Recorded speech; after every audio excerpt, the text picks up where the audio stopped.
संसार को संहार से रोकने वाली 7 माताएं, कुमार कार्तिकेय की सप्त माताएं। शुद्ध सनातन धर्म में आद्या शक्ति और नारायण के द्वारा समय समय पर अवतार लेकर संसार में धर्म की स्थापना और दुष्टों का संहार करने की अनेक कथाएं हैं।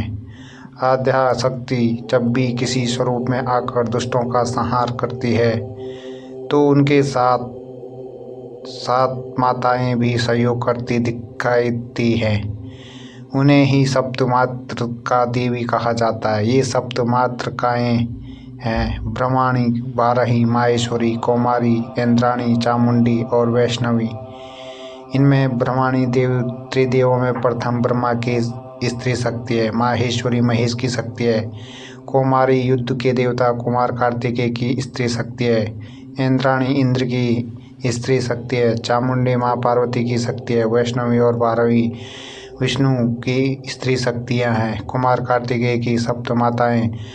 महाभारत के वन पर्व की कथा के अनुसार जब कार्तिकेय स्कंद का जन्म हुआ तो देवताओं में भय समा गया, क्योंकि कार्तिकेय बाल रूप में ही सबसे महान वीर थे और युद्ध के लिए सभी देवताओं को ललकार रहे थे। ऐसे में देवताओं ने लोक मातृकाओं या सप्त मातृकाओं से प्रार्थना की वो स्कंद अर्थात कार्तिकेय को मार डाले, लेकिन इन लोक मातृकाओं में स्कंद को देखकर वात्सल्य उमड़ आया और उन्होंने स्कंद को अपना पुत्र बना लिया। शिव की सहायिकाएं हैं सप्त मातृकाएं।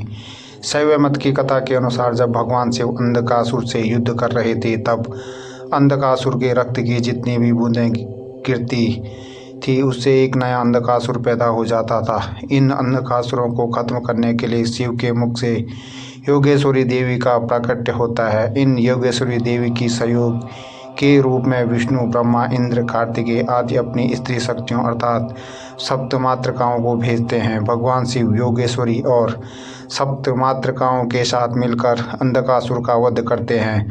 चंडिका देवी की सहयोगिनी है। शक्ति मातृकाएं श्री दुर्गा सप्तशती में महामाया, योगमाया, अंबिका, चंडिका और कालिका देवियों के स्वरूपों के अलावा एक अन्य देवी समूह का भी वर्णन आता है जिनमें हम सप्त मातृकाओं को देवी कहते हैं। श्री दुर्गा सप्तशती के 8वें अध्याय में इन 7 माताओं के प्रकट होने का उल्लेख है। कहा जाता है कि शुंभ और निशुंभ की सेना को मारने के लिए चंडिका देवी ने अपने शरीर से इन 7 माताओं को प्रकट किया था। ये देवियां हैं ब्रह्माणी, महेश्वरी, कौमारी, वैष्णवी, बरहाई, नृसिंही और इंद्राणी। ब्रह्माणी ब्रह्मा की स्त्री शक्ति है, महेश्वरी भगवान शंकर यानी महेश की स्त्री शक्ति है, कौमारी कुमार कार्तिकेय स्त्री शक्ति है, वैष्णवी बारहवीं और नरसिंह भगवान विष्णु की स्त्री शक्ति है, जबकि इंद्राणी इंद्र की स्त्री शक्ति है। ये 7 माताएं चंडिका और कालिका देवी के साथ मिलकर शुंभ और निशुंभ की सेना का संहार करती है। सप्त मातृकाओं की पूजा आज भी हर एक गाँव में देवी स्थान नामक एक मंदिर होता है जहाँ पिंड के रूप में 7 देवियाँ विराजमान रहती हैं। इन्हीं ही ग्राम देवियों भी कहा जाता है। इन ग्राम देवियों को स्थापना का श्रेय कुमार रिल भट्ट को जाता है। इन्होंने ही बौद्ध धर्म के अहिंसा की नीति के फलस्वरूप कायर हो चुके समाज में फिर से वीरता का संचार करने के लिए इन देवियों की फिर से स्थापना की और यहाँ बलि प्रथा की शुरुआत कराई। हालांकि सप्त मातृकाओं की चर्चा जैन धर्म और बौद्ध धर्म में है, लेकिन माताओं की विशेष पूजा सनातन धर्म में ही की जाती है।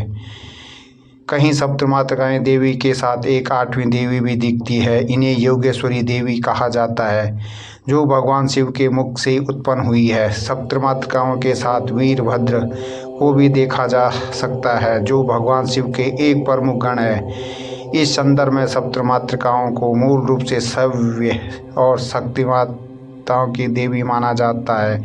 महाभारत के शल्य पर्व में ही कार्तिकेय की माता के रूप में सप्त मातृकाओं के अलावा 90 और भी देवियों का उल्लेख आया है। महाभारत में कई पर्वों में इसके उल्लेख से यह साफ हो जाता है कि सप्त मातृकाओं की पूजा उस काल में प्रत्येक घर में होती थी। उस वक्त सप्त मातृकाएं सबसे लोकप्रिय देवियों के रूप में पूजी जाती थी। भरत मुनि के द्वारा रचित नाट्य शास्त्र में नाटक करने से पहले मंच पर सप्तमातृकाओं की वंदना करने की विधि दी गई थी। दैनिक और विशिष्ट पूजा के दिनों में सप्तमातृकाओं की पूजा दिक्पालों और नवग्रहों की पूजा के साथ करने का विधान है। इनकी पूजा विशेष शक्ति प्राप्त करने के लिए की जाती है। राजाओं के द्वारा इनकी पूजा युद्ध से पहले करने की परंपरा रही है। कहानी आप लोगों को अगर अच्छी लगे तो चैनल